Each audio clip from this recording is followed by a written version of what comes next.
We grew a big crop in Western Canada. Obviously, because of the Chinese tariffs, exports are slower. Biofuel uncertainty, Chinese tariffs, crush is a little bit slower. All those things are kind of dragging on prices, at least for now. And yeah, that's kind of all that stuff is going on here at the same time with canola. So it's kind of like ground zero for all the policy what ifs and uncertainties. But within that, I mean, growers, of course, still have to make selling decisions for their canola.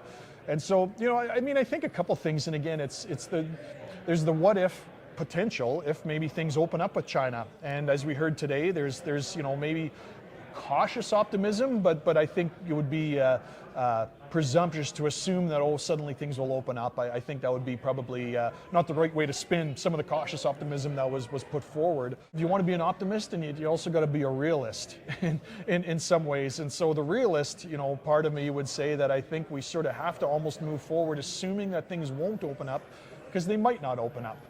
And so, I think even in that scenario, we're not necessarily pessimistic about canola prices. I think that a lot of the negative news is priced into the market.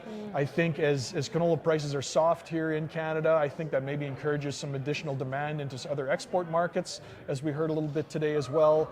So I think there's reasons why we're maybe cautiously optimistic about canola prices as we get on into the second half of the year. There's a real strong seasonal tendency for canola prices to kind of have a bit of a bounce as we get into spring.